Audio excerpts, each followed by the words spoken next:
કે દાદાની આસ્થા નિમિત્તે ઘરે આપણે પાણીયારું હોય અથવા તો આરો પ્લાન્ટ હોય, અહીંયા ખાલી 2 જ અગરબત્તી કરવાની છે. અવાજ આવે છે મારો? આજ લગીનની જે તકલીફ હોય ને જ્યાં રખડીને આવ્યા હોય, કોઈએ દાણા જોયા, બસકા બાંધ્યા, જે કર્યું હોય, આ તમારો થાકી ગયા હોય ને આસ્થા હોય તો જ કહું છું. કોઈ બાધા નથી આપતો.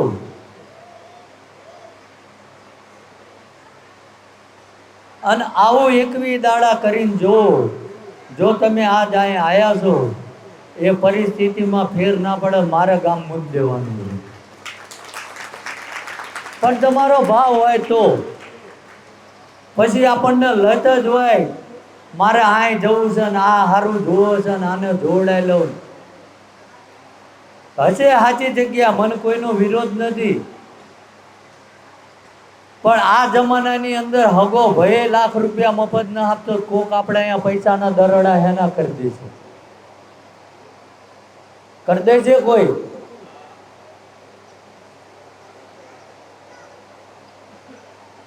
કોક સુખી કરી દે છે આપણને? હા કે ના તો બોલો. તોય છતાં આપણે ગુરુવાર, રવિવાર, મંગળવાર ઠેલા ભરવી નીકળી જેવી જોવડાવ, અંધશ્રદ્ધામાં જાઓ છો તમે. મારી પાસે તો બેઠક ચાલુ હતી, અત્યારે હાલ બેઠક કેમ બંધ છે કે આપણી પાસે વ્યવસ્થા નથી ભાઈ. તમે બધા આવો તો હું તમને બધા બેહાડું, ત્યાં વ્યવસ્થા નથી. પાર્કિંગની વ્યવસ્થા, વરસાદના કારણે પાર્કિંગ બગડી ગયું છે, માણસ હેરાન થઈ જાય. આવે ગાડી ખબર ના હોય, અંદર મૂકે, બહાર કાઢવી મુશ્કેલ પડી જાય. સમજાય હે ને? બાકી એવો ટાઈમ હું તમને આપવાનો છું, થોડાક દાડા ખમી જાઓ, કે તમને એમ હોય કદાચ અમને શંકા છે, અમે હેરાન થવી છે, બાપુને મળવું છે, પૂછવું છે, તો મળીશ, રાહ જુઓ. ખાલી આપવાનો જવાબ બધાને. અને ઉતાવળ હોય તો ઘણી જગ્યાએ જોવો છે, ફરી આવો 6-7 મહિના પછી, જે ખીચામાં પડ્યા એ બગાડી આવો. કઈ ના રહે આવજો, હું તો અહીંયા જ છું. બીજા ખોટા છે ને અમે સાચા છીએ એવું નથી કહેતો, પણ આ જગ્યામાં તમે તમારા હાથે, આ જમાનામાં કોઈ મૂર્ખ નથી કે પાર્કિંગ મૂક્યું, પાર્કિંગમાં ગાડી મૂકો, દર્શન કરો, અહીંયાથી પ્રસાદીની ડીશ લો. તમારી પાસે કોઈ 50 પૈસા માગ્યા હોય તો કહો, માગ્યા? કોણ? હા કોણ બોલ્યું? હા એમ કે આ લેવાની વૃત્તિએ નથી ભાઈ, અમે સેવાની વૃત્તિએ બેઠા. સમજાય હે ને? કે આજ આવું વાતાવરણ છે. સમજો, અમે 15 દાડેથી કેટલી મજૂરી કરીએ, કેમનું ઊભું કરીએ છીએ, અમારું મન જાણે છે. છતાંય બધાની આવે દર્શન. આનો કોઈ ટાઈમ ના હોય, દર્શન માણસને ગમે ત્યારે દુઃખ આવે ને ગમે ત્યારે મંદિર જાય, આનો કોઈ ટાઈમ ના હોય. આ કોઈ કાર્યાલય નથી તે 12 થી 4 જ ચાલુ હોય, અડધી રાતે આવે. મંદિર 24 કલાક ખુલ્લું છે, રસોડું 24 કલાક ખુલ્લું. સમજાય ને? પુરુષોમાં ઓછી એવી તકલીફ, પણ બહેનોમાં વધુ આદર. અત્યારે જીવતા લગીનમાં 4-5 તો આવી ગયા, આપણી આગળ ખોળા પાથરીને રોવા માંડે, બહુ તકલીફ છે. પણ મેં દુઃખી કર્યા તમને ભાઈ? તકલીફ છે, દાદાના ઓટલે બેહો, પ્રાર્થના કરો, કેમ નિવાડો ના આવે? હું કોઈ જાદુ મંદિર જાણતો જ નથી ભાઈ, અને હું ચમત્કારી હોય તો અહીંથી 70 કિલોમીટર નોકરી હું કામ જતો? વસ્તુ એ સ્વાભાવિક છે ને. આ ગાડી લઈને આવવું જવું હું કામ? અલોપ થઈને ઘરેથી અહીંયા આવું, અહીંથી અલોપ થઈને ઘેર જતો, જે શક્ય જ નથી. તમે બધી એ મગજમાં એ ગ્રંથિ લઈને આવો કે કંઈક એવો ચમત્કાર થઈ જાય. હા, ચમત્કાર થાય ક્યારે? જ્યારે આપણી ભાવના ઈશ્વર હારે પહોંચી જાય તારે, બાકી ના થાય. હું નથી માનતો થાય. આજે હું માનું છું તમારી ગાડી બગડી ગયેલી છે, મગજમાં બેહે એટલે ઉદાહરણ આપું. તો તમારે આગળ જવાનું, તો હું આમ વાહે ધક્કો મારું, ગાડી આગળ જશે કે પાછી જશે? એમ તમે એ દિશામાં હાંકો, અમે એ દિશામાં ધક્કો મારી તો ગાડી ઉપડે. એમ અમે તમને કહેવી કે ભાઈ તમે, હું તો દાદાને પ્રાર્થના કરું જ છું, તમે તમારા વતી ઘડીક બેસીને 5 મિનિટ દાદા આગળ પછી નામ લો, તમારા માતાજીના લોક જેને માનતા હોય એને લો. તો આ મારું મોઢું જોઈને ઊભા રહી છે, સાંભળો ચાલે, કંઈ થવાનું નથી.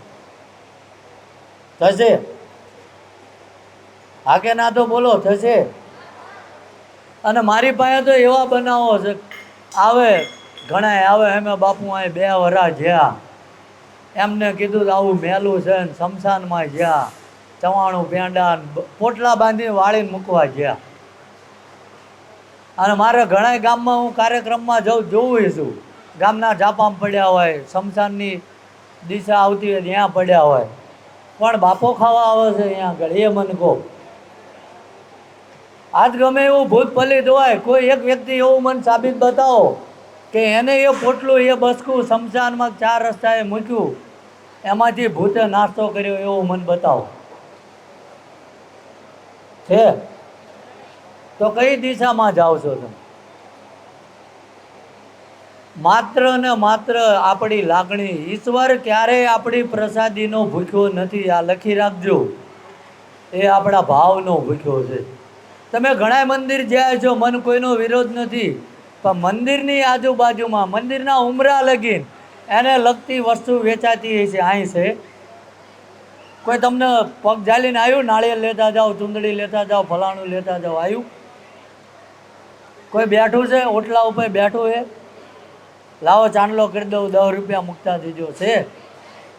છતાંય આપણને જો જ્ઞાન ના આવે તો આપણી જેવા મૂર્ખ નહીં દુનિયામાં. એવી એક તો સિસ્ટમ બતાવો કે જેમાં અમારે તમારી પાસે કંઈક લેવું છે, એવી એક સિસ્ટમ બતાવો. છે પૈસા કમાવાની છે સિસ્ટમ? તો અહીં આગળ જ અમારી 2-4 દુકાનો ઉતારી દેવી, અને તલવારીઓ, સાફાન, પાઘડીઓ, આન તેન પેંડા તમે જોખ્યા હોય એ પેંડા બધું મારીને મારી દુકાન હોય, તમે ધરાવો ને એ દુકાનમાં પાછું જાય. વગર મૂડીનો ધંધો હે, નથી? ઓલ ઓવર ગુજરાત તો ઠીક, ઓલ ઓવર વર્લ્ડમાં એક એવો પુરાવો લાવો કે બાપુ અમારે અહીંયા હારા કામમાં અથવા કોઈ પણ કામે અમારું કારણ કાઢવા આવ્યા અને ડીઝલના 5 રૂપિયા લીધા, એવું કોઈ માથું ઉતારી ભોળાનાથના પગમાં નાખી દો. છે અહીં આવવાવાળો કોઈ એવું કહી દે કે અમારું આ દુઃખ મટાડ્યું, બાપુએ અમારી પાસે આ વ્યવહાર કરાવરાયો, એક વ્યક્તિ લાવો. કે ગમે એવી તકલીફ હશે ને તો મેં એવું કીધું, તમારું ઘર છે અહીં, અઠવાડિયું રોકાવો, અમને કોઈ તકલીફ નથી. આવું કર્યું છે. સમજાય? છતાંય બધે રખડવું હોય તો રખડો, મારા બાપાનું હું જવાનું. હા, અમારી નોકરી ધંધા ચાલુ જ છે, અમારે કઈ રોટલે વાંધા નહીં આવે, દાદાની દયા છે. પણ ખોટી જગ્યાએ ના જાઓ. આજે મને એ ન સમજાવતું, તમે ક્યાંક જોવા જાઓ, તમને એમ કે આ બહુ મેલું છે, ફલાણું છે, સાચું કરે એનો વિરોધ નથી, ખોટું કરે એની વાત છે. આ વાળવાના આટલા પૈસા થશે, એવો દસ્તાવેજ કોઈ ભગવાન માતાજીએ ક્યાંય કર્યો છે? પણ તમારામાં લાલચ, પ્રલોભન કે આટલું કરાવવાથી અમે સુખી થઈ જઈએ, તો એવડો આપણી પાસે દાણા જોવાના 2 રૂપિયા હું કામ લેતો હોય? સમજાય? પણ તમારી જેવા મૂર્ખના સરદારો બહુ છે, કમી જ નથી ને. તેડાવે મારી જેવાને, બાપુ આટલે બધે દૂરથી આવ્યા છે, 10-20 હજાર તો આપવા પડે, કંઈ નહીં તો ડીઝલના 11,000 આપવા પડે, ના હોય વ્યાજે લાવે. કરો છો કે ન કરતા આવું? હા કે ના તો બોલો, કરો છો કે નહીં? જતું રહ્યું દુઃખ, ખીચામાં પડ્યું હોય છે એ જશે, દુઃખ નહીં જાય. એટલે અંધશ્રદ્ધામાં ના જાઓ, થાકી તો અમે જઈએ છીએ. આજે આપણે બધા બેઠા ઘરે નાનો હોનો પ્રસંગ તો કાઢ્યો હોય ને, જેવો જે નાચનો હોય, જે હોના સમાજ પ્રમાણે દીકરા દીકરીની હગાઈ કરી હોય કે લગ્ન કર્યા હોય, અવસર તો કાઢ્યો જ હોય ને. થાકી જવાય હે ને એક લગ્ન કરતા તે તાય રોજ 10 જાનું આવો, વિચારો એમ ચમના હલવતા હોય છે. કોઈ પગારદાર નથી, આય કોઈ માલિકે નહીં, હુંય નહીં.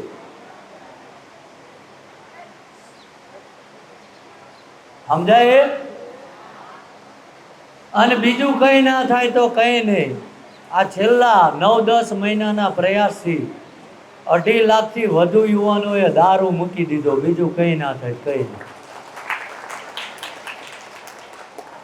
અમે ગામો ગામ કોઈને બાવડા ચાલીને કહેવા નથી ગયા, પણ સોશિયલ મીડિયાના માધ્યમથી તમે જોતા હશો કે 10 થી 12 એવા સિટી છે જે આ દાદાની પ્રેરણા થઈ અને એને કંઈક સારું સૂઝ્યું તો પોતાના શહેરમાં કે ગામડામાં દાદાના નામના રસોડા ચલવો છે. ગરીબ માણસો, નિરાધાર માણસો ખવડાવો.